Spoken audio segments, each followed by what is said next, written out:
Olá pessoal, aqui é Rômulo Almeida, novamente nesse programa 360 que nós estamos trazendo figuras ilustres da nossa Bahia, trazendo aqui nessa mesa que é a mesa da TV Cajazeiras para vocês. Então estamos aqui hoje com um ícone, ele que, como eu falei da outra vez que ele esteve aqui, há 2 anos atrás, essa figura incrível aqui, esteve aqui na TV Cajazeiras, falando um pouco sobre o trabalho da Kaya Manaia. E hoje, daqui a pouco, depois do 360, a gente volta com ele. Vamos lá?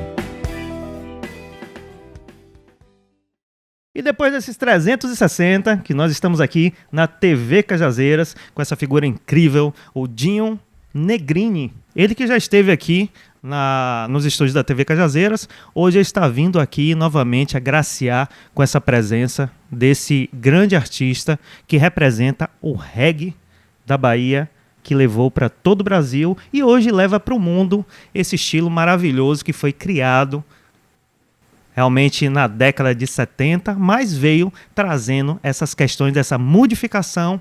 E hoje nós temos ele aqui e ele vai se apresentar agora. Dinho, é um prazer estar aqui com você novamente. Os microfones da TV Cajazeiras estão abertos para você se apresentar essa galera linda aí. Obrigado. Rômulo, muito satisfeito. Realmente é uma alegria incrível estar aqui de novo com você. Você que abre as portas para muitos artistas, né? Tem um trabalho muito interessante. Então, para mim, é uma satisfação imensa estar aqui em nome da Kaya Manaia para a gente falar sobre reggae, sobre o trabalho da Kaya Manaia, né? O povo me conhece como Dinho Negrini mesmo, né? Uhum. Graças a Deus, a gente teve uma repercussão, já são 26 anos, né, de estrada com a Kaya. 26 anos, foi ontem. Eu escuto hoje os fãs dizendo assim, pô, velho, eu era pivete, eu era guri e tal, e depois isso mesmo, passou o tempo.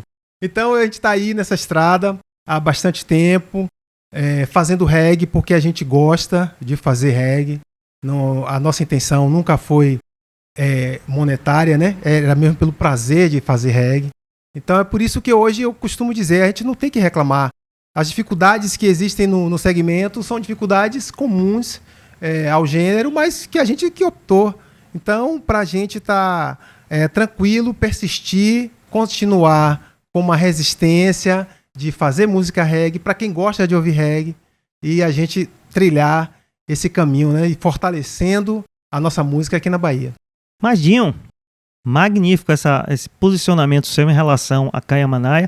Mas eu quero saber o Dinho, esse cara que está sentado aqui, essa figura fora da capa né, da capa do Superman, voltado ao reggae baiano. Esse cara, eu falei até recentemente com outros artistas que vieram aqui em relação a isso, a separação entre o artista, que é uma persona, né, é uma figura que eu vejo que quando você está lá no palco, você se transforma naquela figura ilustre, aquela figura diferenciada que traz o estilo do Kaya Manaia. Mas o Dinho, o Dinho Negrini, essa pessoa, me fale um pouco sobre ele. Olha, tem tudo a ver, né, a minha ligação com reggae por conta disso. Eu sou professor de inglês. Opa! Eu sempre gostei de música internacional, música nacional também. E sempre ouvi o reggae, né? Sempre ouvia muita música pop e tal. Então eu, por conta dessa minha formação, eu sou formado em letras, né? Com habilitação em português e inglês. Dei aula também durante muito tempo de redação. Então, um amigo me pedia para fazer tradução de músicas e eu sempre traduzindo as músicas de Bob, né? Então isso acabou me levando para o reggae, conhecer o reggae como linguista também, entender as peculiaridades da língua, a diferença que tem o inglês, né? Então tem tudo a ver comigo. Então eu venho nessa estrada já há muito tempo, sempre gostei de ler. E aí depois passei a estudar também. Eu fui estudar cinema na UFBA. E aí, fazendo cinema, outra coisa também, né, que move, que é o audiovisual. Aham. Eu comecei a produzir também curtas-metragens. Videoclipes, em geral, eu produzo também. Ó, que maravilha aí, hein? Legal, Eita. legal. Então, o cinema e a música sempre me tocaram, né? Desde pequeno que eu gostava de assistir filmes e ouvir música. Então, eu sou cineasta também. Já participei aí de mais de 15 festivais de cinema, com meus curtas-metragens, né? Então, E eu tô te acompanhando, você sabe disso, né? Você, legal, fico contente com isso. Então, paralela à música, eu também faço cinema, né? Hoje em dia, eu não faço mais aulas, mas eu já fiz muita tradução também. Já trabalhei como intérprete também, né? Durante o Carnaval, durante a Copa do Mundo, que houve aqui em 2014. Então, sempre nessa área aí, né? E de repente eu me vi, né? Traduzindo as músicas para um guitarrista da banda, Paulo Brown. Na época tocava comigo, hoje ele é Reverbação. Uhum. Então Paulo na época trazia as músicas e eu fui traduzindo as músicas e gostando ainda mais, né, de reggae. Então eu sou essa pessoa aí, velho. Eu sou essa pessoa que gosta tanto de música quanto de cinema e trabalhar com arte também, que é uma coisa muito boa, né? Procuro ter sempre uma visão de respeito às pessoas. Na verdade, isso é um exercício que a gente tem que ter, né? É um exercício de você estar sempre respeitando a diferença, respeitando o outro, questionando sempre, né? O porquê de você ser de um lado ou do outro, de você ter uma preferência ao outro. Então, se a gente parte de princípio e ética, né? Então a gente acaba respeitando sempre a ideia do outro. Então eu sou essa pessoa aí. Certo? É muito difícil eu embater, né, com as pessoas assim, principalmente na internet, né? Hoje em dia a gente tem muita gente que não consegue, e aí Nós vamos falar muito sobre essa questão mesmo da internet. Então, eu sou assim, eu não consigo rebater, né? É muito difícil, que eu mesmo respondo, né? E trato das redes sociais, da Caia Manaia. Sim. Então, é difícil, porque a gente sabe que a gente não vai agradar todo mundo, a gente sabe que a música reggae é um segmento diferenciado, né? Até porque ele não é tão pop e tudo mais, mas a gente segue. Então é isso aí. Eu trabalho com cinema, gosto muito de falar inglês também. Já consegui viajar, né, pelo mundo por conta do cinema, por conta da música também. A gente vai fazendo algumas coisas. Então é isso aí. Então a música, ela literalmente ela abre fronteiras. Sim. E você é uma prova viva disso, que você visitou vários outros países e vem ao longo do tempo buscando até essa questão mesmo que você falou, linguística, aprender uma nova língua. Eu estava até ouvindo até um Reels, a gente falou sobre internet, a gente estava falando antes aqui em off, e esse formato a gente vê muita coisa interessante, então basta buscar, né, na internet. E eu vi um cara falando sobre isso, sobre a questão de que você tem uma outra língua. Isso é um trampolim para você buscar outras possibilidades. E eu acho muito interessante sempre o conhecimento. E achei também muito interessante essa questão desse viés aí que você fala sobre ser realmente ser humano.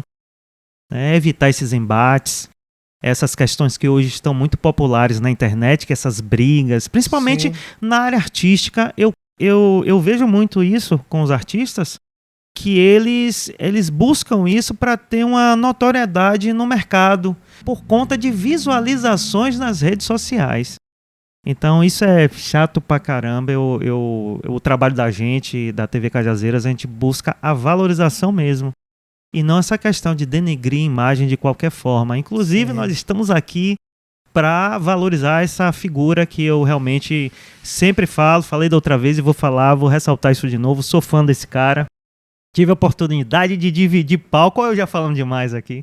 Tive a oportunidade de dividir palco com você algumas vezes e de tocar com você uma vez, literalmente. E isso foi muito importante para mim porque aguçou a questão do reggae.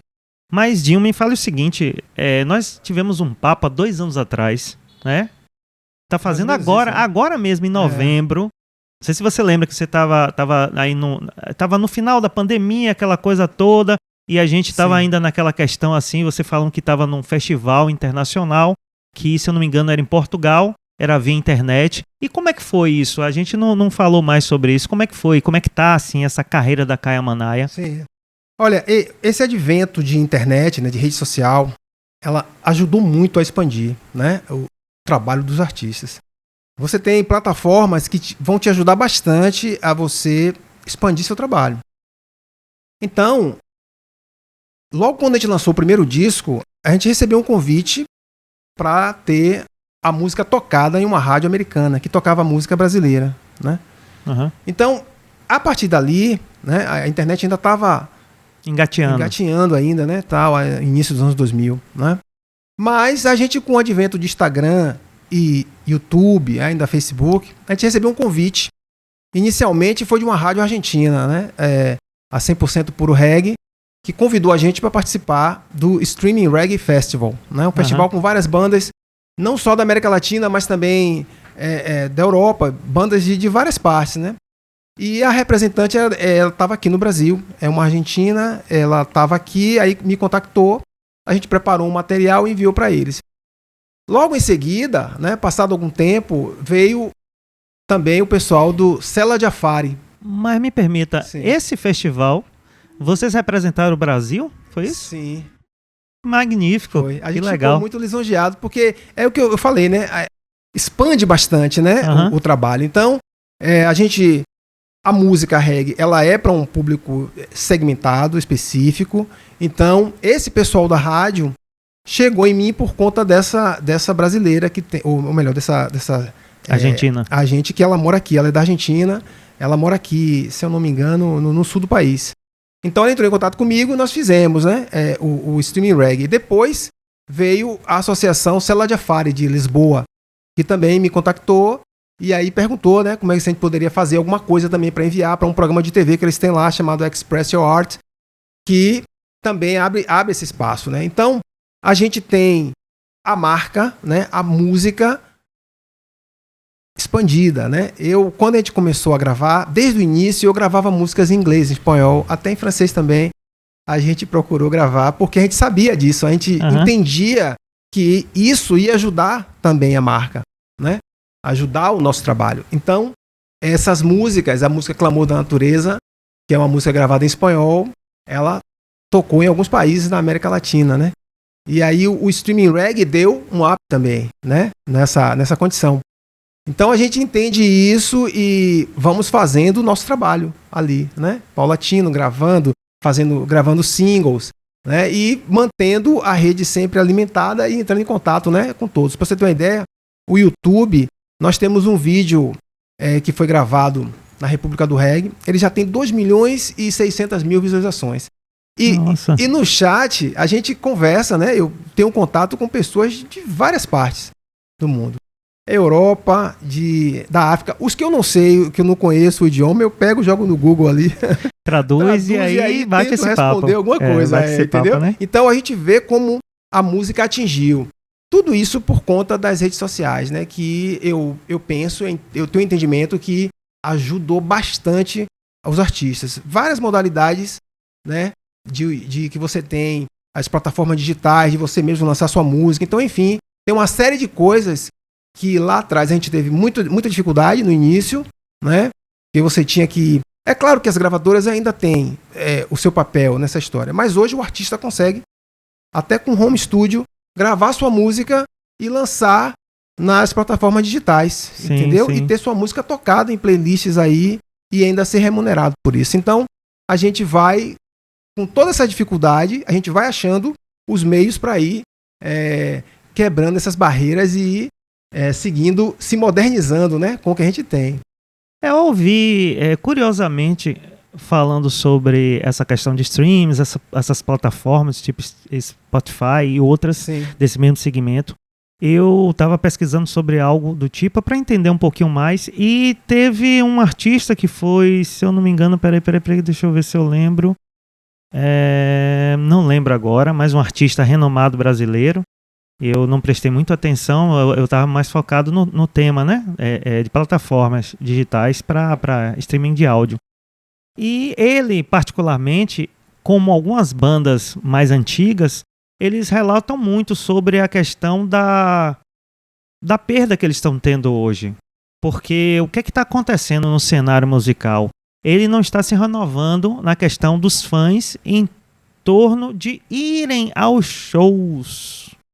É aquela movimentação que a gente tinha na década de 80, 70, até os anos 2000, por aí assim, né? A gente via muito aqueles grandes shows, aqueles grandes festivais, inclusive aqui na Bahia, Salvador mesmo, sediava assim alguns eventos que não eram tão populares, mas que quando tava ali, bombava, era tanta gente, que a gente falava assim, nossa, sabe, era sobrenatural a questão da população abraçar essa coisa de ir até o artista.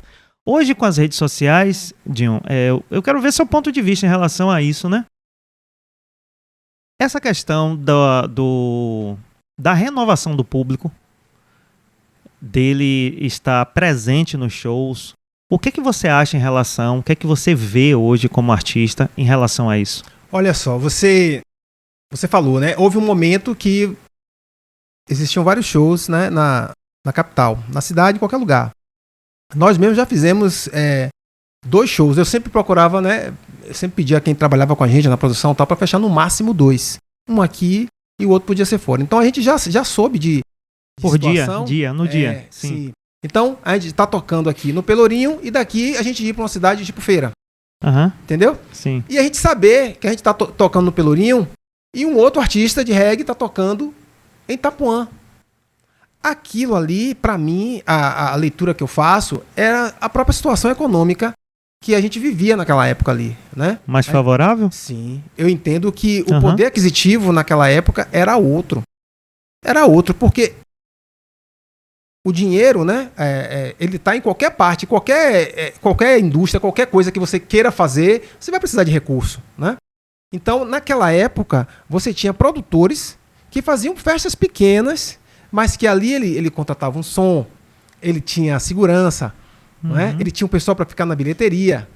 Né? Era um giro, né? Era o claro, então, giro capital. Exato. Então, naquela época, para você ter vários shows na cidade, vários shows de diversos segmentos, não só de reggae, mas de diversos segmentos, aquilo ali você tinha que ter um público que pudesse pagar. Né? Sim. Então, hoje, a gente vê também que existem vários artistas também de segmentos fortes, como o Axé Music, né? O pagode também, que estão solidificados também e que estão tendo uma resposta negativa em relação a público. O pessoal do sertanejo também, né? Com essa visão macro, assim, a gente precisa saber. Eu estava conversando com um amigo outro dia sobre isso, né? A gente precisa estar... tá antenado na situação, exato. né? Então, saber o que porque às vezes, talvez, desculpe, às vezes você se olha como o centro das atenções e diz assim, porra, o que está acontecendo com o meu trabalho? Mas quando você analisa que é o trabalho de todos os artistas, está acontecendo isso. Sim, a gente precisa entender, né, isso aí. Então, eu não posso comparar o poder aquisitivo de hoje de uma pessoa para daquela época. Mas eu entendo que naquela época, por conta de uma facilidade, de uma situação econômica melhor, as pessoas se divertiam mais, entendeu? E até o preço do ingresso era um preço mais acessível para aquelas pessoas também, né? E custos. Então hoje você vê que até para você ir numa praia você tem um custo alto, né? Realmente. A não ser que você monte sua estratégia para que você economize, né? Então é assim, eu entendo que as pessoas não irem aos shows como iam antes, né? É uma realidade, né? Então nós fizemos alguns eventos e nós vimos um público, eu sempre considero um público interessante, bom para o que é o segmento, para o que é aquela banda ali. Então você tem determinados eventos que tem um apelo muito maior, como a República do Reggae, eu vou citar, Sim. que ela traz ali pelo menos 5 atrações internacionais e 5 outras regionais ou nacionais também. Não é? E tem um investimento de mídia muito grande, sim, né? Tem um investimento sim, claro, muito alto. tudo junto, sim. Né?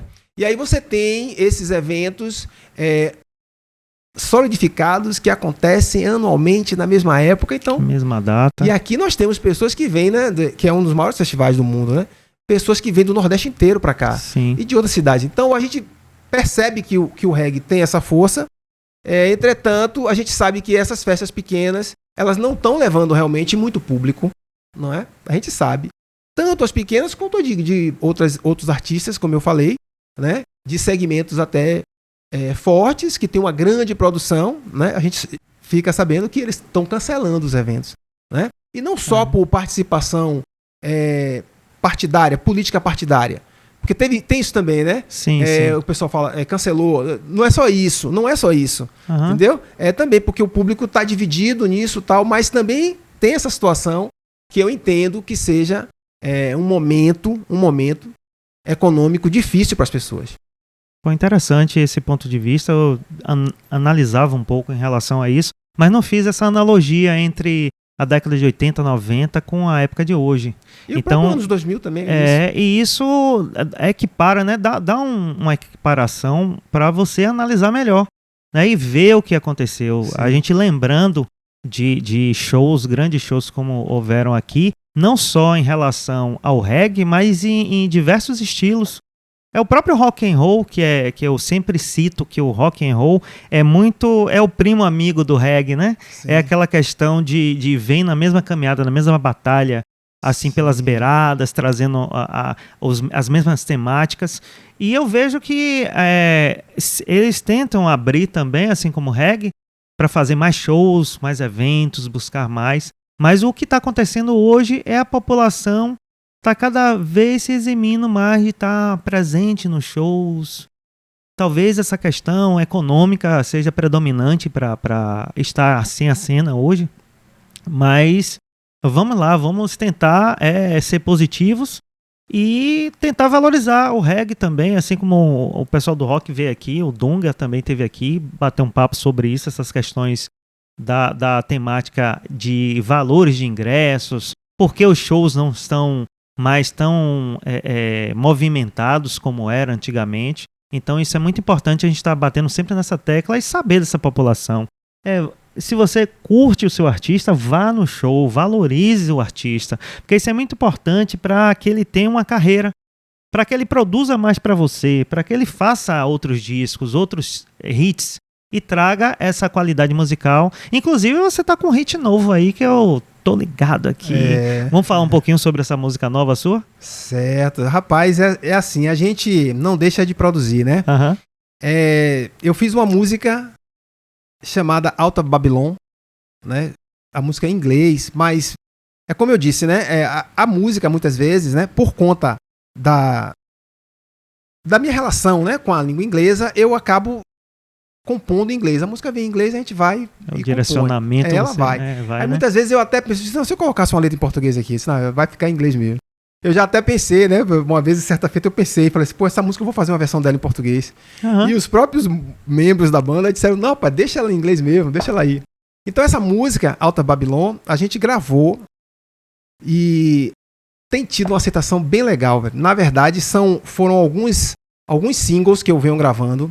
Já tem um tempo que a gente vem gravando. Sim. E aí a gente foi fazendo isso até a gente gravar um álbum há 1 ano e meio atrás, mais ou menos, chamado Soul. Então, essa música o pessoal tem gostado. Né? Então, como a palavra Babylon, né, é uma palavra muito comum no reggae. É forte no reggae, então, forte, né? A sonoridade ficou legal. Então, a gente ouve a galera ali cantando, como eu digo sempre, numa linguagem que dá para entender. Se você chegou ali e ouviu o som, que é o que importa muito, né? É que você tenha ali a melodia e você sinta... pulsar, né? O reggae é aquele sentimento natural que quando você escuta, você sente a vibração. Sim. É vibração, né? Vibração. Então essa música o pessoal tem gostado. Mas também a gente faz a música em português também, que o pessoal pede nos shows, né? E quando elas estão nas redes sociais, o pessoal comenta positivamente, né? Então eu tenho uma música chamada Chamas também, música em português. Sim, conheço, sim. A gente fez um videoclipe dela e tal, ficou excelente, bem legal. Bem legal mesmo. Tem uma visualização legal também. O pessoal Você foi o diretor? Sim. Opa! Sim. É isso, porque na verdade a gente começa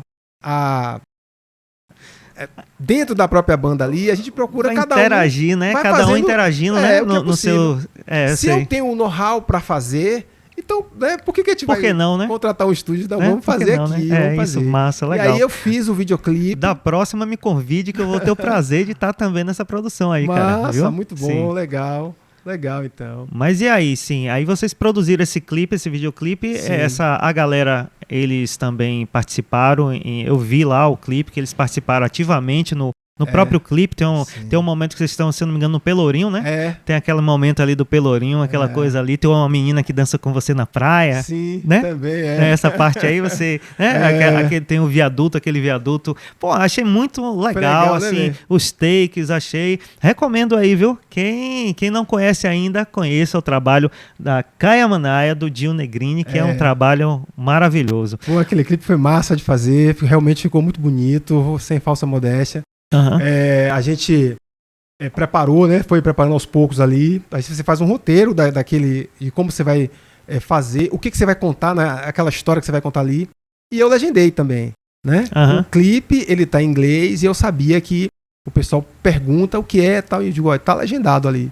Né? E ali eu coloquei a legenda também para que a galera, quando vê, né, mais de uma vez, se ligar ali na letra, o que tá dizendo a letra, né? E eu gostei muito de fazer, né? Gostei muito porque a gente pegou um momento bom de verão, o sol tava bonito. Muito né? foi, as imagens estão magníficas. Tá de parabéns. Obrigado. Esse trabalho do cineasta também, assim como o músico e o artista em si, em geral, né? Porque o artista, eu creio que ele, Dinho, hoje você incorpora essa questão, porque o artista, eu vejo por mim, eu sou músico também, a gente já dividiu palco e tudo. Sim. E eu sinto essa questão de que a arte, ela nos acompanha. E a gente tem que dar abertura a isso, a gente tem que buscar. Às vezes a gente tenta se afastar por contas capitais, porque a arte é sempre voltada àquela questão das pessoas falarem, não dá dinheiro, tal, aquela coisa toda, mas você precisa gostar em primeiro lugar, tudo que você produzir. Nós estamos aqui na TV Cajazeiras e eu adoro, amo isso aqui, eu gosto, esse momento de estar batendo esse papo com você é muito importante pra gente.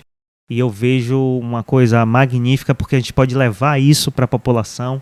Pessoas que não conhecem o teu trabalho, pessoas que não me conhecem, aí vão buscar, o Dinho teve na TV Cajazeiras, vou lá, mas aí passa a me conhecer também, passa a conhecer nosso trabalho. Então isso é muito importante, muito valioso. A arte tem isso, a arte a gente vai juntando pedacinhos e vai nos formando os artistas que nós somos hoje. E aqui hoje temos o Dinho da Caia Manaia, que é o Dinho Negrini. Qual é a perspectiva, Dinho, aí dessa carreira internacional com essa questão? Eu sei que alguma pitadinha tem aí, porque a cada momento você vem com essa ênfase nas músicas gravadas em outras línguas. Tem um foco principal, tem um direcionamento. Se for spoiler, você não precisa falar. Mas sim, se puder falar. O que acontece é o seguinte: como eu falei inicialmente, né? A gente procura expandir o trabalho. Uhum. Eu sempre digo ao pessoal: a semente já está plantada aí. Né? Os curtas-metragens que eu faço, eles participam de festivais fora do país também. Né? Esse ano mesmo eu tive um dos meus curtas participou do festival lá em Londres. E o que acontece com a trilha sonora? A trilha sonora leva a Caia Manaia. Vai Caia Manaia lá, porque a gente coloca ela e vai nos créditos também, entendeu? Uhum. O Jackson Andrade, o Kiko, né, que é um músico, que é o diretor musical da banda, ele faz também a trilha, a parte dramática, né? É ele quem cria. A gente discute a cena, eu discuto com ele a cena e tal, mas sempre a gente procura pôr a música da Caia. Eu também já coloquei música da Conexão Rasta em um dos filmes também, porque às vezes você tá vendo, tá escrevendo a história ali do roteiro, e aí vem a ideia, e aí eu disse, Rick, o velho Rick, o cantor da Conexão Rasta, né? Uhum. Eu pensei, eu quero colocar sua música aqui, como é que é? Vamos fazer essa música, então a gente vai e coloca. Então, a semente está plantada, como eu disse. A gente participou do Streaming Reggae Festival, que é da Argentina. Participamos do Sela Jafari, lá em Portugal, Express Your Art. Né? Contato eu já tive situação de contato. Agora, para você fazer uma viagem dessa, você tem que conhecer inclusive o contratante, porque não basta só você amarrar as coisas em contrato. Então a gente espera que um dia aconteça da gente participar de um grande festival. Um grande festival, né, cara? Claro, a gente tem que estar sempre pensando nisso, né? E sempre produzindo. Claro. Porque isso que é a manivela, né? Sim. Se você parar, você não sabe onde você pode chegar. Sim. E se você estiver ali na manivela, ó, devagarinho, puxando a corda, devagar para ela não partir, mas há momentos que realmente a gente não sei se aconteceu com você como artista, você já deve ter passado por alguns momentos down, né, ruins mesmo na sua vida, que você disse assim, poxa, vou jogar essa toalha aí. Já aconteceu, Dion, isso com você? Assim, veja só, o que acontece é que foi um momento de mercado que eu vi também algumas coisas, por exemplo, você vê como é que está o mercado, que está pior, que estava pior do que está hoje, vamos dizer. Hoje está um cenário bem melhor do que esteve alguns anos atrás. Então, o que foi que eu fiz? Eu desacelerei, de fato. Por quê? Porque você tinha um contratante e muitas vezes o contratante, o que ele pensava que ele poderia pagar, vou nem dizer que ele estava desrespeitando o trabalho, nada disso. Mas o que ele poderia pagar, a gente via que não era viável colocar a banda na estrada para fazer aquele evento, né? E muitas vezes a gente não tinha a segurança de poder fazer um grande evento. Então, chegava nesse momento, a gente dizia assim, poxa, peraí, vamos buscar outros caminhos, que era continuar fomentando a rede social, entendeu? Eu peguei vários trabalhos da Caia Manaia, assim, principalmente o gravado aqui em Cajazeiras, que é um álbum que a gente vai falar disso aí, a gente não lançou oficialmente, mas ele até hoje, o pessoal gosta muito. Então eu peguei aquele material todo antigo e disponibilizei para as pessoas baixarem. Peguei o material de vídeo que a gente tinha na época em VHS e passei para DVD. Então a gente fez dessa forma, porque os contratantes eles não estavam com condição de suprir o que uma banda, né, o trabalho artístico pelo menos merece para você, né, porque o músico, inclusive você estava falando e me veio isso na cabeça, né? Lamentavelmente, a gente, para viver de arte no Brasil é difícil. Até as leis de incentivo, né, você tem ali uma condição. Eu nunca consegui participar com um edital nosso. Gostaria de trazer o Bruno Monteiro aqui, realmente, é o secretário da Cultura do Estado da Bahia, para a gente falar um pouco sobre isso, sobre a cultura e esses editais. Ele me falou que ia facilitar, como agora está no site, né? Bem mais mastigado, como você produzir. Não sei se é dessa forma que você está fazendo. É bem observado. Aí tá lá, bem mastigado, né? Bem assim, intuitivo, bem mais do que o que era. Então era muito complexo um artista. Porque hoje, como os artistas eles têm a carreira solo e a carreira, vamos dizer assim, como é que chama a carreira que ele não tem produtor empresário? Independente, a carreira independente. Então fica muito difícil um cara desse chegar assim, entrar num site, abrir lá todo esse processo e ver ali coisas falando sobre o que ele nem entende, ele não tem noção. Então, assim, tem que se facilitar para o verdadeiro artista. Não é aquele que está ali com a caneta na mão, o empresário. Não, tem artistas que são independentes que precisam de incentivo. Então, assim, tem que democratizar isso aí. Tem que ser mais democrático, tem que ser mais aberto para a população artística, eles abraçarem mais isso e participarem e ganharem alguns valores para se manter, né? Porque os artistas eles vivem da arte. Isso é muito chato, a gente vê bandas que eu já acompanhei que não existem mais.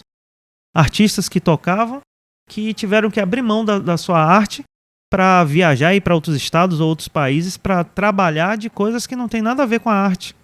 Então, muito difícil a gente ver essa situação num país tão bonito, grande e valioso e perder essa fomenta de uma forma mais direcional a esses artistas. Mas sim, vocês estão fazendo aí o edital.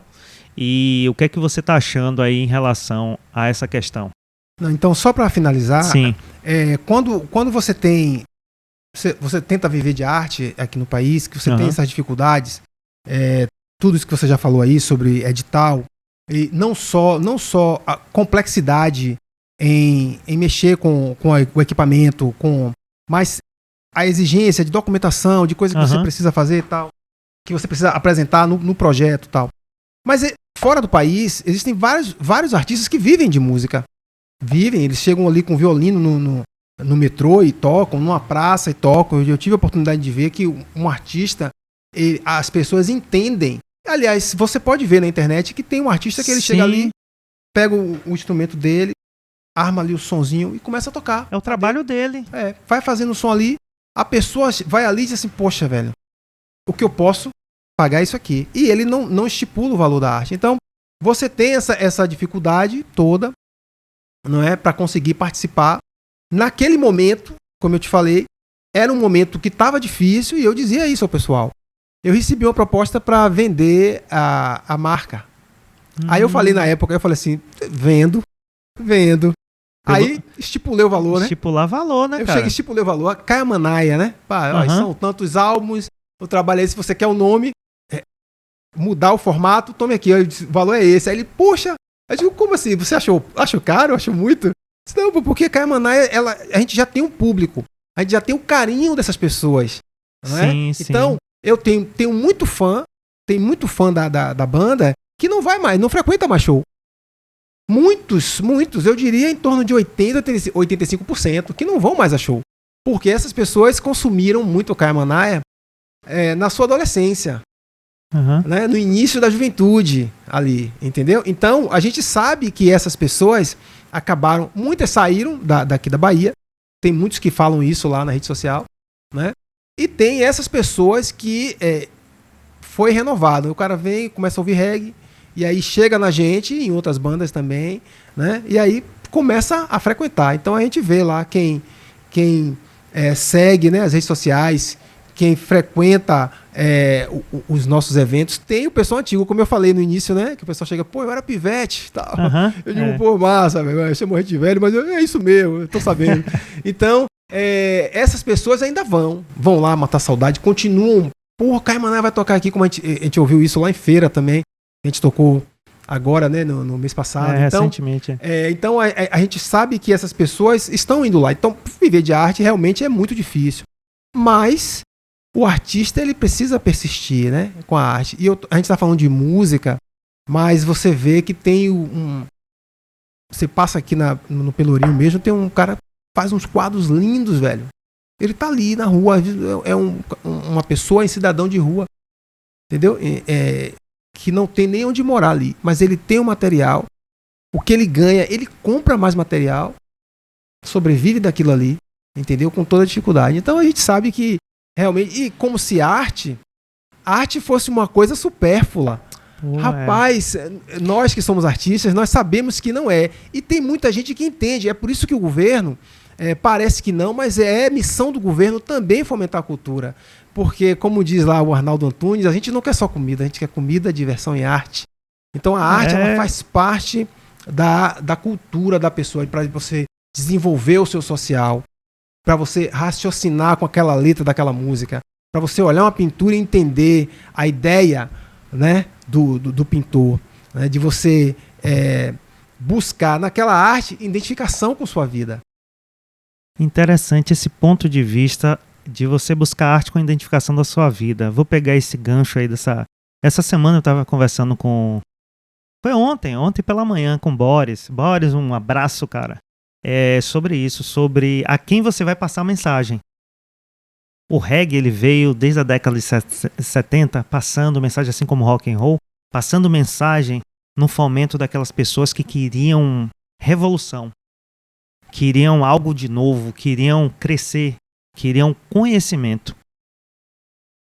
E hoje, no seu ponto de vista, existe ainda esse público que quer isso? Bom, veja só. O que eu enxergo? Quando o Bob Marley começou, já foi até nos 60. Um foco principal é o Bob. Pronto. Olha Final só. de 60 para 70 ali. Isso. Olha só o que acontece. O ponto de virada, assim, no meu entendimento, né, que aconteceu com o Bob, é porque ele tava... As rádios de lá de Kingston, lá na Jamaica, elas não tocavam os artistas locais. E ele não começou com música de protesto, né?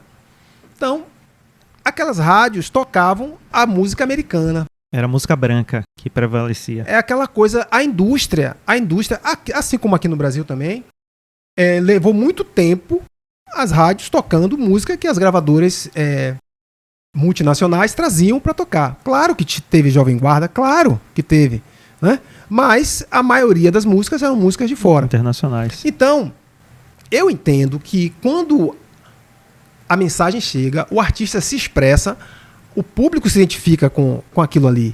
Entendeu? Eu entendo que você não pode direcionar, digo, olha, você tem que ouvir isso. Inclusive, talvez eu seja polêmico nesse momento em dizer isso. Eu tenho visto pessoas, né, que se jogaram na arte, sabe? Entraram na arte. E eu olhei assim e falei, poxa, velho, esse cara aí cantando isso aí e tal. Eu olhei e falei, pô, velho, deixa ele cantar. Entendeu? Deixa ele cantar.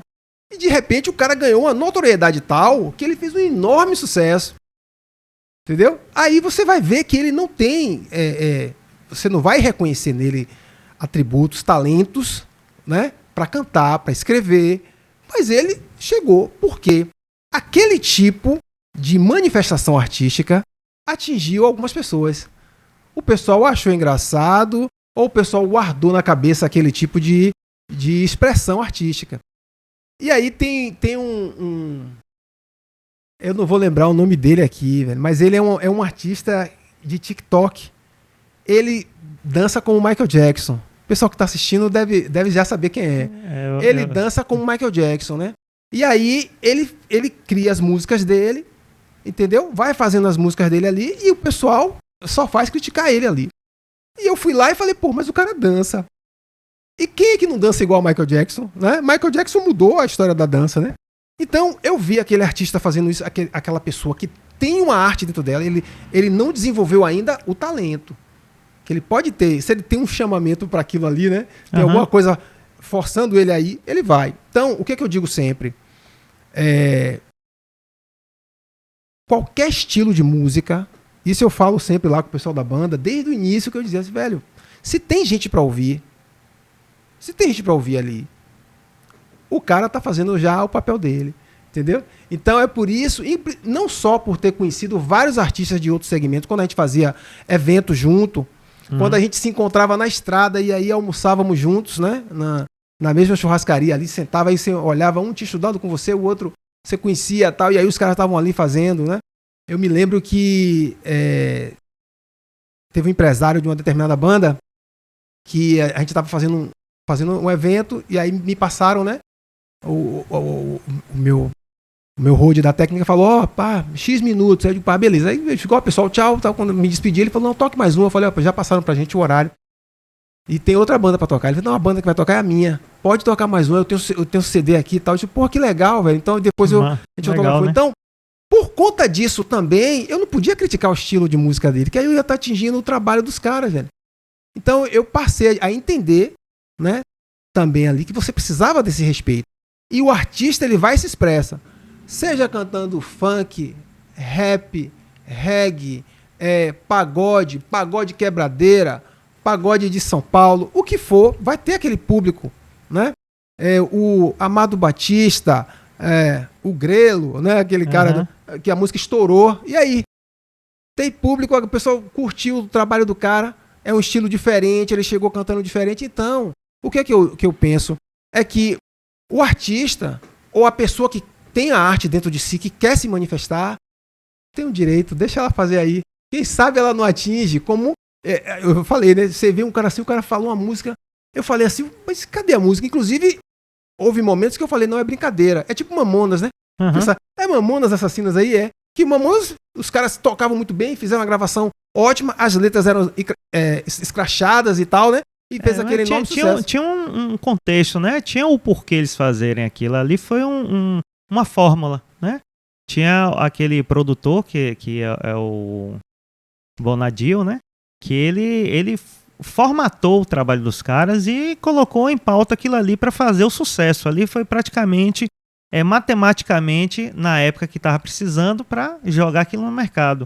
Eu creio que talvez seja isso também. O que acontece muito hoje no mercado musical é que as pessoas olham assim como o reggae antigo, é uma música velha. O rock and roll é uma música velha, vamos buscar coisas novas.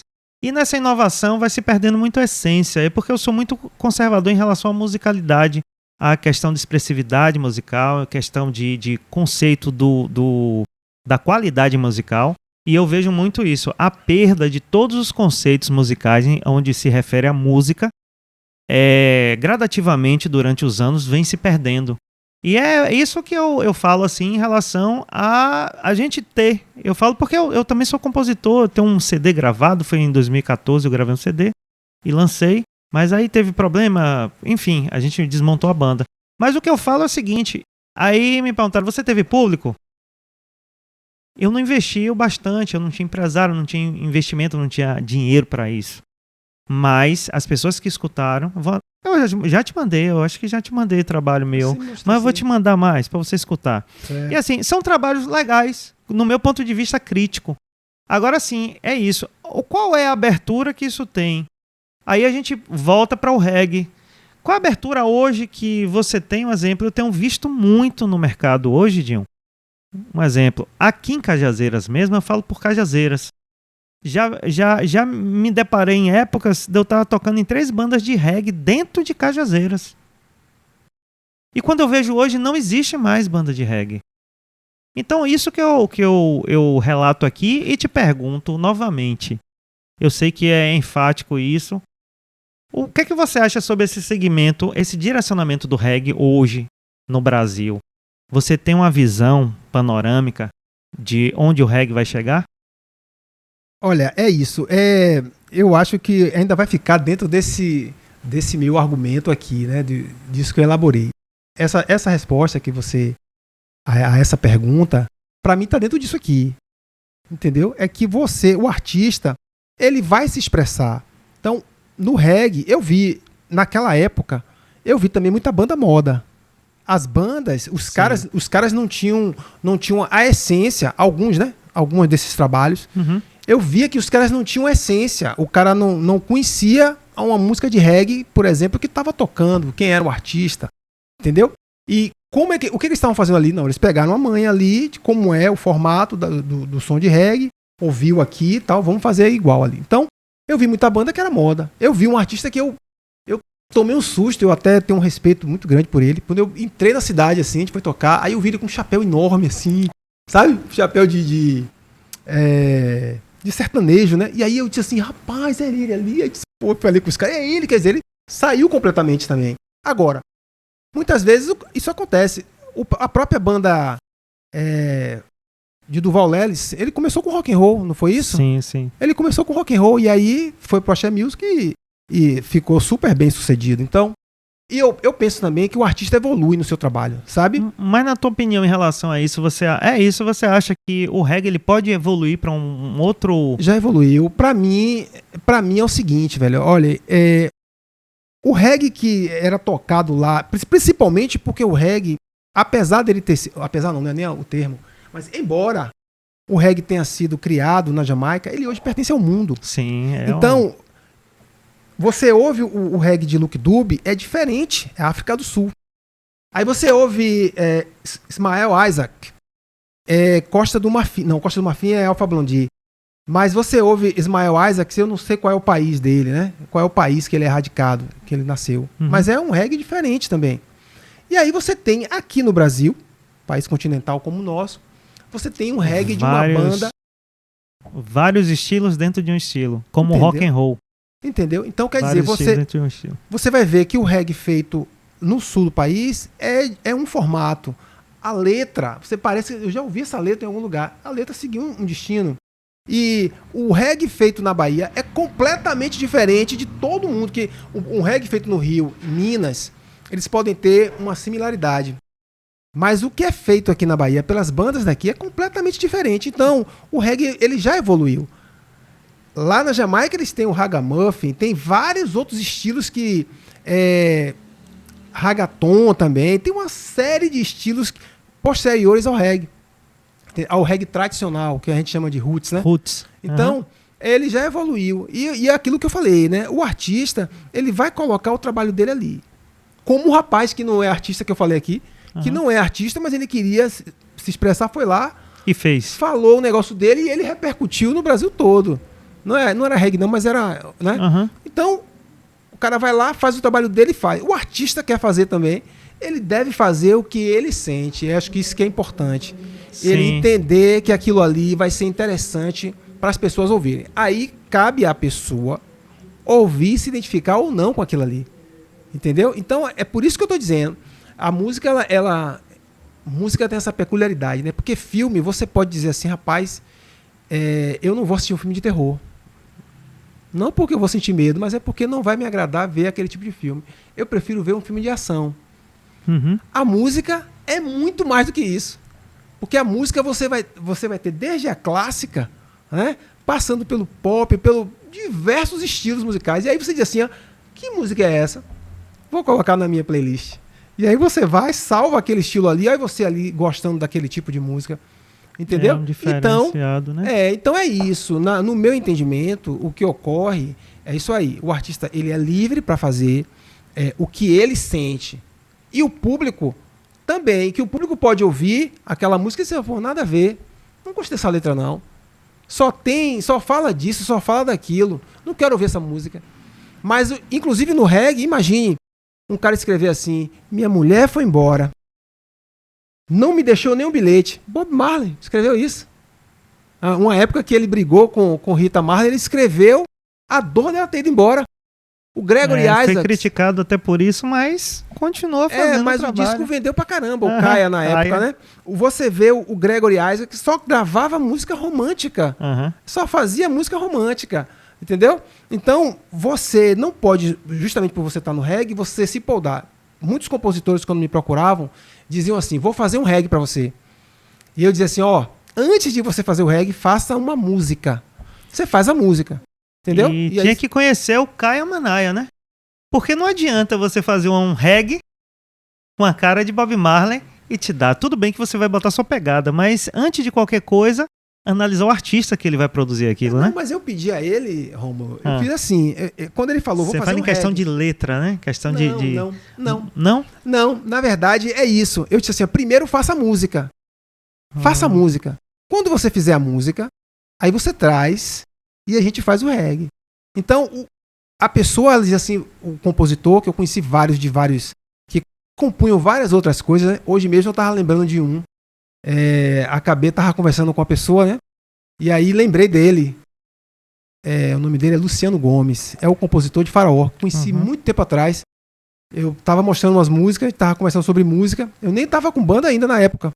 E ele falou, eu também componho. Eu digo, que música você? Eu Faraó. Eu disse, porra, você compôs Faraó, velho? Já pensou, cara? Entendeu? Então veja. Se você faz uma música, aí eu posso pegar aquela música e transformar em reggae. Entendeu? Mas legal. O principal pra mim é sentir que aquela música foi boa, que a letra é boa, que teve uma poesia naquele ritmo, né? Naquela letra, de como foi que ele pensou para fazer aquela melodia.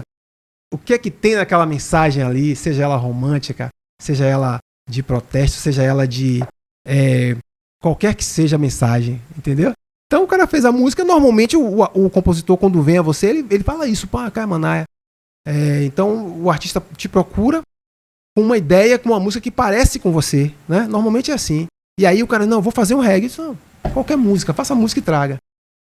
Pô, vou mandar pra você minhas músicas de reggae, viu? Certo. Só deixa eu ver qual foi a banda que eu participei que gravou. Foi a Conexão Jamaica. Inclusive a gente pegava a música do Dinho, a música da Kaya Manaya e tentava fazer com aquele mesmo swing. Mas aí foi Walter, né? É o Jorge. Wagner, Jorge. Wagner, Jorge. Era tinha hoje um menino chamado Léo Figueiredo, que tocava bateria.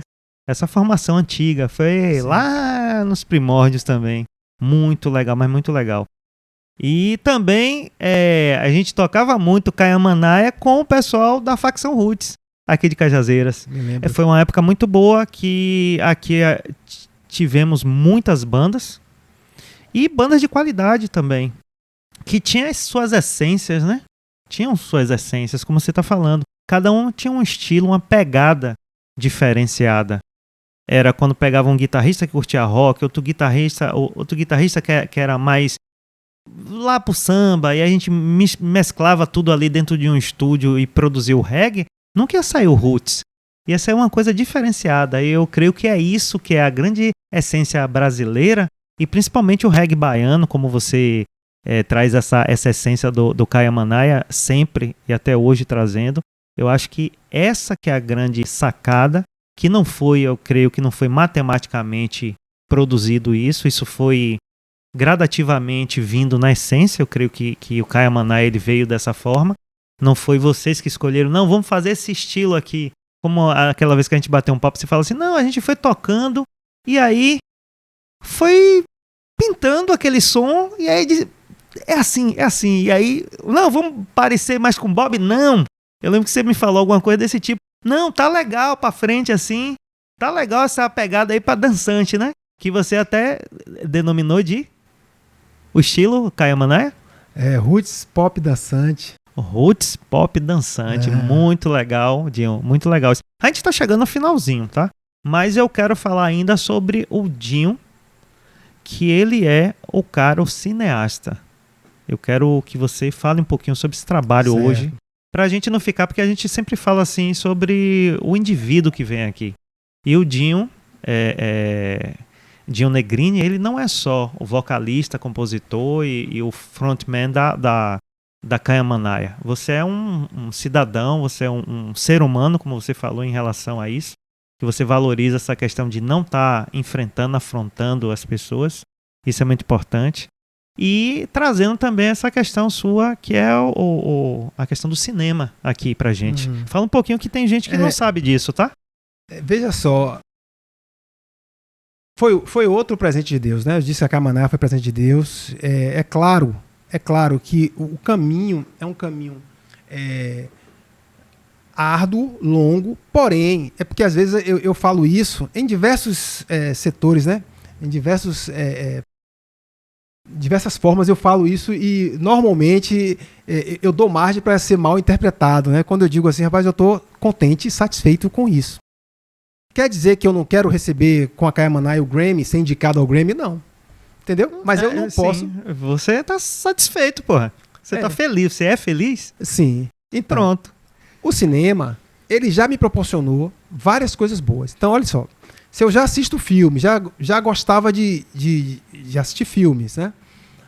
Tinha muito material que eu já lia, porque desde Cidade de Deus, um filme de Fernando Meirelles, desde aquele filme que eu fiquei fascinado para entender como funciona o cinema, sabe? Eu fiquei assim, porra, que fantástico. Então, quando eu comprei um DVD para entender, porque vinham os extras e tal, né? E aí eu fui assistindo várias coisas assim, lendo vários livros, né? E houve a oportunidade de estudar cinema. Eu aí abracei, entendeu? Fui estudar. Foi justamente num período que eu precisei priorizar isso também, né? Por isso que eu acabei deixando a banda por conta do cenário, que eu já expliquei. Sim. Mas eu falei, poxa, vou estudar isso aqui. Aproveitou o momento, né? Isso. Então, o que é que ocorre? O cinema, ele... Acabou que eu participei de um roteiro coletivo que nós fizemos lá, né, que era uma espécie de trabalho de conclusão de curso. Espécie não, era um trabalho de conclusão de curso lá. E esse filme foi... eu fiz... No set eu fiz a captação do som, do áudio, né? Mas nós participamos na elaboração do roteiro.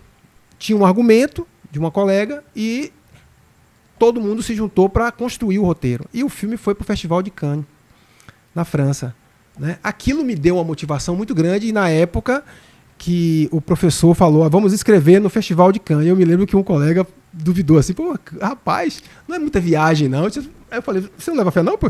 Você não acredita não? Eu não acredito, o filme tá bom. Então, dali, eu parti para trazer uma galera que eu vi que dava para trabalhar. Comecei com atores emergentes, entendeu? E comecei a formar também atores, né? Legal isso, muito legal. Pessoas que estavam ali próximas, que eu comecei a trazer, fazer oficina e fazer o treinamento. E tem um deles que eu sou muito orgulhoso de trabalhar com ele, Edu, eu sempre digo, você é a minha revelação. Quando chegar aí o projeto Netflix, você tá dentro. Então o que acontece? A gente começou a fazer, e o meu primeiro curta-metragem, eu fiz um nanocurta, que foi pro Festival de São Paulo, que era um curta de 1 minuto, que eu falo sobre educação. O segundo, eu falo de violência contra a mulher, violência contra a criança, e também sobre aspectos da justiça, de como funciona. Tanto que o título do filme é Falha Justa. Então, esse filme participou, né? Foi selecionado para participar de 3 festivais, 2 deles fora do país. Então, isso começou a me motivar a continuar fazendo, né? Aí eu fiz um outro filme sobre educação, chamado Sem Atalhos, que eu falo sobre as cotas. Esse filme me levou para Três Passos, uma cidade lá no Rio Grande do Sul, com pessoas maravilhosas que eu conheci. Fiz um network legal com pessoas. Eu tive oportunidade de ver isso aí. Foi sensacional. Também. O pessoal lá, eles viraram meus amigos. E lá, veja só, tem um deles, né, que é médico, Nelson Browers, e ele é também cineasta. Então veja, mesmo ele seguindo uma outra carreira, que não parecia que ele ia ficar só como artista, né? Mas ele manteve a essência. Então as pessoas que organizam o festival recebem a gente tão bem. Eu cheguei lá, fui tão bem recebido, fiquei tão contente com aquilo, né? E continuei produzindo. Então, a partir de 2020, eu teve um curta que eu já chamei Tânia Toco, ela aceitou fazer. A Neuzão do Apaió, ela topou a parceria comigo. E de lá pra cá nós fizemos, com Tânia, eu fiz 3 filmes, né? 3 ou 4, meu Deus, já 3 filmes, né? 20, 23, 24. E os filmes todos participando de festivais. Um deles ganhou prêmio, né? Lá no Rio Grande do Sul, né? Então a gente continua fazendo. Esse filme que eu fiz esse ano, ele já está no 3º festival. Ainda tem outros que eu estou aguardando resposta e escrevo ainda o filme para apreciação para esses festivais. Então, participar dos festivais, agora mesmo eu tenho um festival em Santo André e o outro no Amazonas. Eu com muita vontade de ir para o Amazonas, estava com muita vontade, mas esse fim de ano acabou sendo corrido, né? E eu não pude me programar, porque senão eu queria ir para um dos dois. O de Santo André é esse fim de semana e o do Amazonas é dezembro. Dezembro eu teria até mais tempo.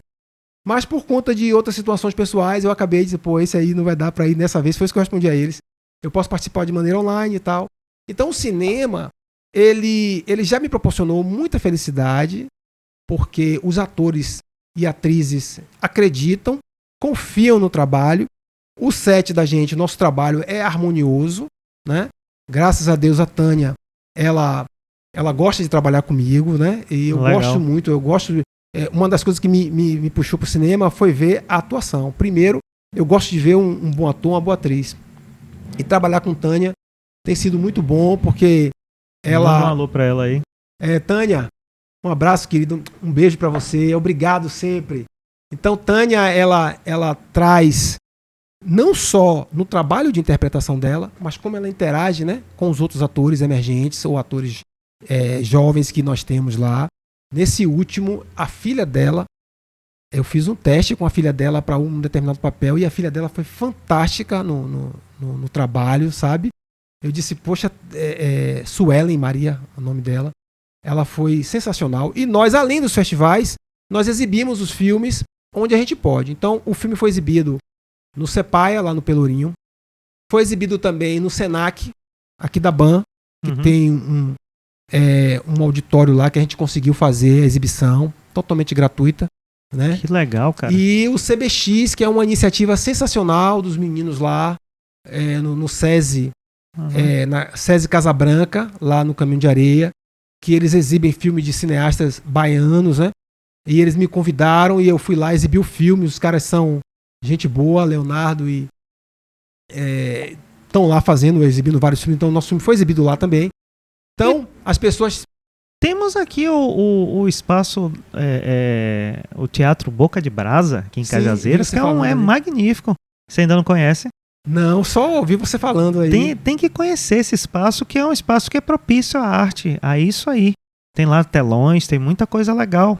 Entendeu? Buscar isso aí também para apresentar isso para Cajazeiras. É uma coisa boa. Vai ser ótimo. Se você quiser, a gente já faz esse canal aí para você trazer isso para Cajazeiras também. Quero sim. Porque quando você finalizar aí, a gente ainda tem uma deixazinha final, que é falar sobre a Caiamanaia aqui em Cajazeiras, viu? Isso aí eu não abro mão da gente falar novamente. Mas certo. Sim, pode terminar de falar aí. Bom, então é isso. Então, quer dizer, o cinema, eu já recebi proposta também para dirigir outros trabalhos, né?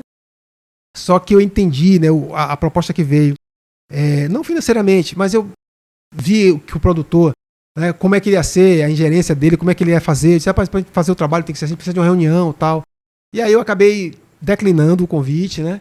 E faço as minhas produções, né? Eu mesmo produzo meu trabalho, porque eu já sei para onde é que vai. E eu me tornei roteirista por força da necessidade mesmo. Porque eu disse, poxa, eu quero fazer um filme. Me reuni com o pessoal. E aí o pessoal tava meio devagar. Eu disse, velho, eu vou cair para dentro, velho. Bem baiano, né? Aí eu fui para dentro ali, aí comecei a fazer meu trabalho. Montei uma equipe, que eu chamo lá de coletivo Natora Filmes. Sim, e a gente junto, eu sempre chamo eles estão sempre me cobrando. E aí quando é o próximo trabalho e tal, entendeu? Então eu já tenho um roteiro pronto, né? Eu vou refinar esse roteiro agora no fim do ano, que eu já começo a pré-produção agora. Então vou fazer agora a pré-produção dele.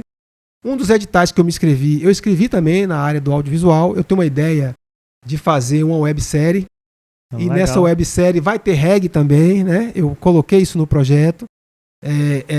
Drama, arte visual e música, né? Tem que ter. Legal, então, isso aí. eu estou inscrito aí, estou na expectativa, né? Do projeto ser aprovado.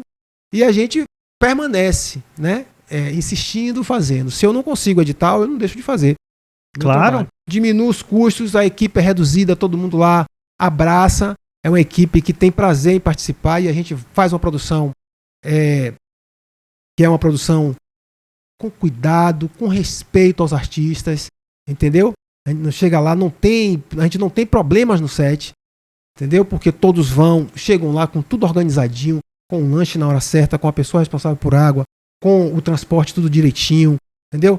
Quando a gente chega no set é já para gravar, entendeu? Então eles têm prazer em participar comigo e quando sai o resultado, eles confiam em mim como Tânia.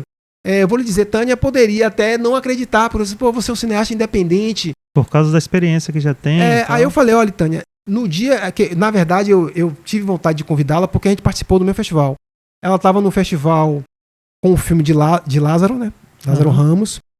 E eu estava lá com o meu, né? Defendendo o meu. Então, quando eu encontrei ela lá, eu pensei logo num papel para ela, né? E aí a gente conversou, deu tudo certo. Ela fez os trabalhos comigo e a gente segue até hoje nessa parceria, né? Fazendo legal, os trabalhos. Velho. Muito massa isso, muito top. Essa questão aí toda, porque eu também tenho esse viés, eu gosto muito disso. Cinema é minha cara também. Eu tenho um longa e um curta-metragem aí para produzir. Mas eu tô sempre adiando, já tem 4 anos adiando isso aí. Mas esse ano de 2025 vai sair alguma coisa, com fé em Deus, tem que focar nisso aí.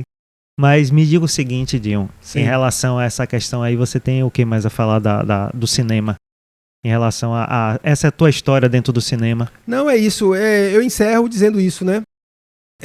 Todo festival que eu me inscrevi, ou melhor, todos os filmes que eu fiz, todos foram selecionados. Porque participaram de festivais. Porque eu gosto muito de cinema, eu consumo muito audiovisual, eu gosto de música e cinema. Eu gosto de ver um filme quando eu gosto mais de uma vez. Entendeu? Legal, eu assisto várias vezes aquele filme.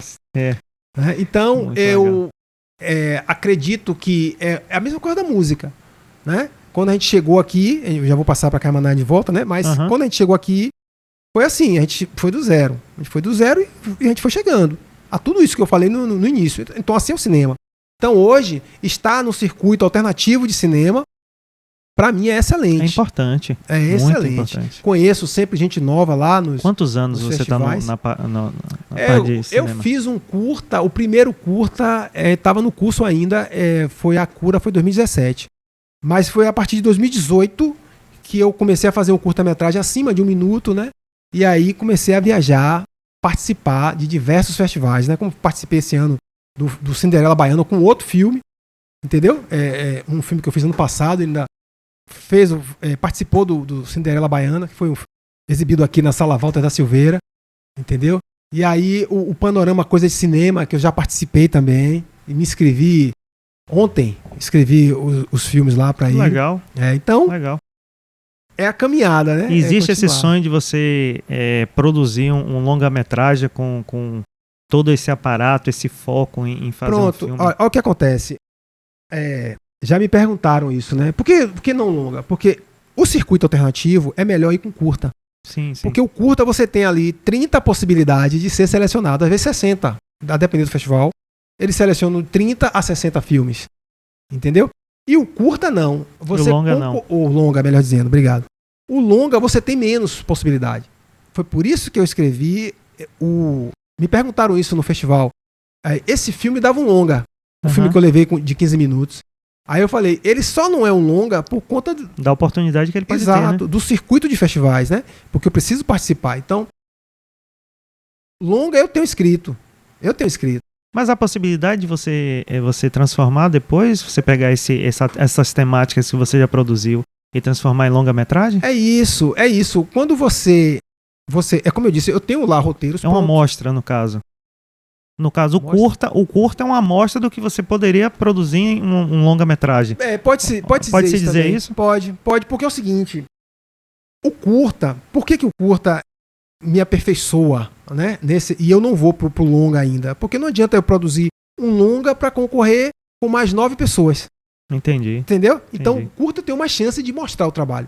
Então, o que eu faço? Eu faço um curta com história com início, meio e fim em 5 minutos.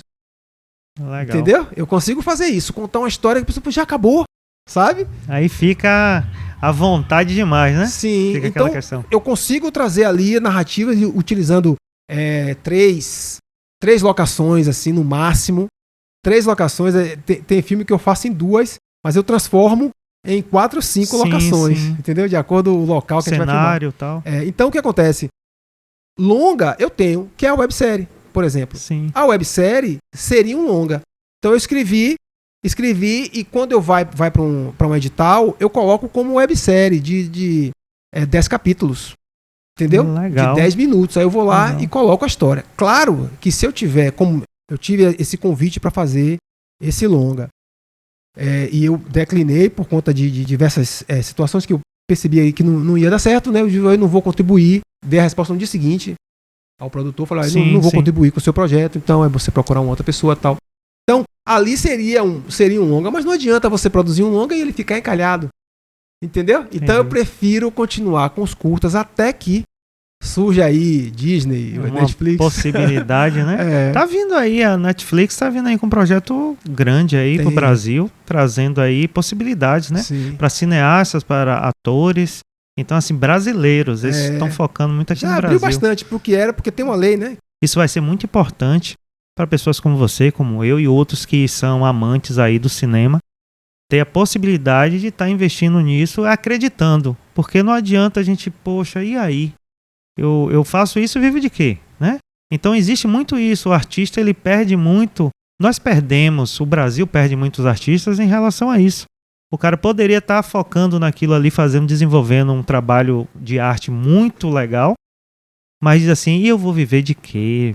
Pelo amor de Deus. Eu assisti uma peça de um menino aqui no teatro, do Espaço Boca de Brasa, e ele falou assim, minha mãe não queria que eu fosse ator. Aí ele olha assim pra plateia e diz assim, eu aqui, gente, sem ganhar um centavo.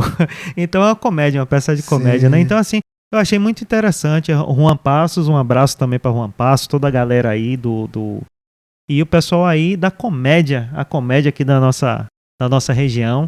Um abraço aí também para todos aqueles que assistem aí a TV Cajazeiras. Quero que sigam a TV Cajazeiras. Segue aí a Caia Manaia também. A gente vai aqui para nossas considerações finais. Quero deixar claro aqui que até hoje eu tenho essa visão da banda Caia Manaia e do Dinho Negrini. Um trabalho muito expressivo do reggae baiano, que eu creio que ainda não teve o seu valor que poderia ter sido, né, aplicado na banda e inclusive nessa desenvoltura desse artista que está aqui na minha frente. Quero que você dê suas considerações finais aí em relação à música, cinema, e a gente vai finalizando esse programa, que é o 360. Só agradecer, obrigado a todos, obrigado a você, Rômulo, por essa oportunidade. Eu entendo, eu te falei, né, quando você fez o convite, eu de pronto aceitei. Pô, na hora, rapaz, na hora, como sempre, você é bastante solícito, e cara. Eu entendo que sempre que é possível o artista vir e se comunicar com o seu público, e aqui mais ainda, né, porque aqui eu falei coisas que normalmente o fã do reggae, ele vai pra lá pra ouvir música. E até uma ideia sobre a música, uma ideia. E não sobre tudo isso que eu falei aqui. Sim, né? Eu tive sim. essa oportunidade de falar um pouco mais sobre o que eu faço paralelamente à música. Então é agradecer a seu público e bastante contente de ter participado aqui. O programa 360 é isso, Dinho. TV Cajazeiras, a gente traz essa valorização que é pro artista. O Dinho, vou ressaltar aqui, toda vez que a gente pediu alguma coisa a Dinho, Dinho, a gente quer gravar isso, Dinho tá sempre prontamente disposto a vir aqui, sentar aqui na mesa da TV Cajazeiras e bater esse papo. E a gente, por sua vez, a gente tem que valorizar isso, né? A gente tem que valorizar essa questão. Quero dizer também que o reggae tá aí na ativa. O Dinho aqui é prova disso. Tá aqui com trabalhos novos. Quem não conheceu o trabalho da Caia Manaia, conheça esse trabalho. É um trabalho magnífico que vem lá desde a década de 90, finalzinho de 90, não foi? Isso, a gente Finalzinho, começou em 97, 98, né? E lembrando também que o primeiro CD desse cara, dessa banda, quando estourou, foi aqui em Cajazeiras. Então a gente tem um carinho especial pela banda Caia Manaia no Maomé. Isso.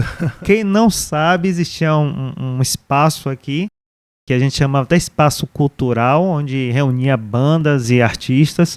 Era o Maomé, aqui em Cajazeiras, onde eu tive a oportunidade de estar lá, né? Que a gente assistiu esse show, que foi o primeiro CD ao vivo da banda Caia Manaia, que foi aqui em Cajazeiras. Sim. Quem é da minha idade aí, eu não vou dizer a idade, mas quem é da minha idade aí sabe o que eu tô falando, viu? Quem curte música, quem curte reggae, quem é de Cajazeiras, ó lá, viu?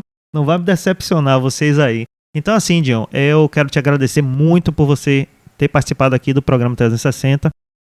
Quero dizer que as portas estão abertas, no momento que você precisar, compartilhamento, divulgar, passa pra gente, tá? E esses toques aí, como você é um professor de inglês formado e tá passando essa questão pra gente, olha lá o que o cara é, professor de inglês, cineasta, e é um cara muito voltado à arte e vocalista e compositor da banda Caia Manaia. Dion, muito prazer, obrigado novamente. A gente vai ficando por aqui com esse programa 360 aqui na TV Cajazeiras, a sua TV.